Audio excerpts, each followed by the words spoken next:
Right now, investigators are removing a plane from Chickamauga Lake. It crashed on Monday afternoon. 2 people were inside. Thanks for joining us. I'm Josh Rowe. And I'm Latricia Thomas. Late this afternoon, private contractors pulled the wreckage from 35 feet below the water surface. Our News Channel 9 Skycam is live right now where the plane is on a barge across the river. Kylie Thomas is live on the other side of the lake from the wreckage to tell us about the latest developments. Kylie.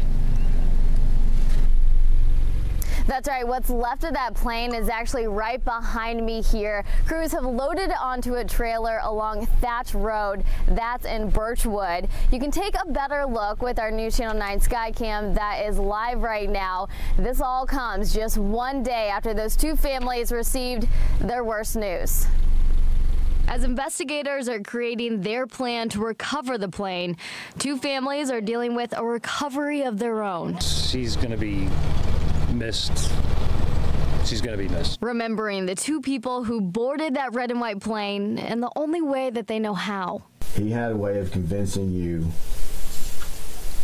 that you can do something that you didn't think you could do. You see, Frank Davey and Linda Marinello have been family friends for 20 years.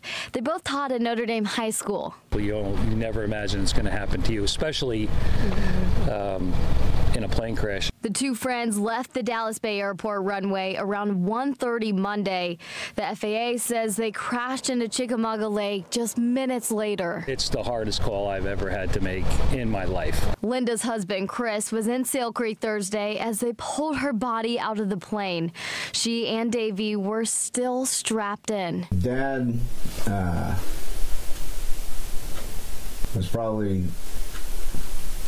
the most genuine, honest, caring person, you know?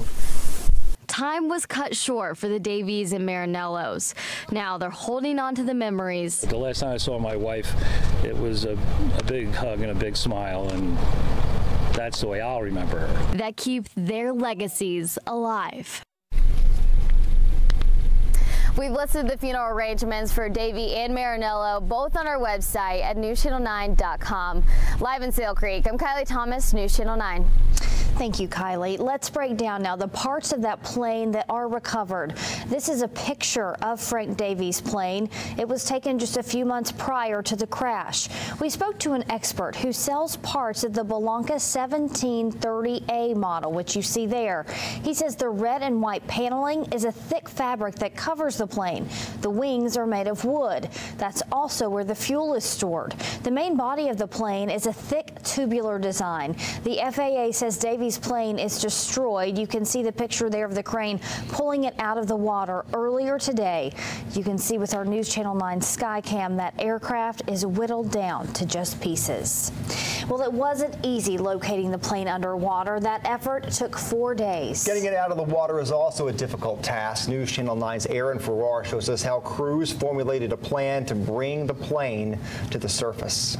The spot where contractors are focusing their work is about a mile away from where we are, but that is actually where they are taking off from. The recovery mission starts underwater. Our News Channel 9 Skycam shows the machinery and diving equipment moving out to the spot where the plane is, about 35 feet underwater. First, divers have to assess the damage underwater. Looking for us to see what type of structural integrity is there with the aircraft. The Sheriff's Department says now that the bodies of the 2 victims are now out of the water, they will take a back seat. But the actual efforts to salvage and lift the airplane from the lake bottom will be conducted by private contractors working in partnership with the victim's insurance company, who is responsible for insuring the aircraft. Once out of the water, this Bellanca 4-seater plane will be loaded onto a barge and taken to a location chosen by the NTSB. That's when federal investigators will take over the investigation, but the question is, when? You'd have to speak with their personnel to see what their time frame is, and I'm sure that will be dependent on the government shutdown that we're all aware of.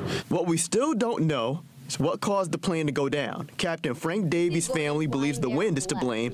This is video from another pilot who took off right behind Davey.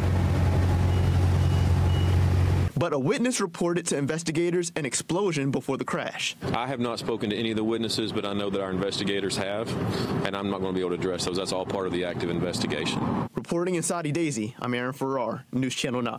The FAA and NTSB will investigate the crash. Both agencies are currently affected by the partial government shutdown. We will continue to follow that investigation and give you updates as we learn them.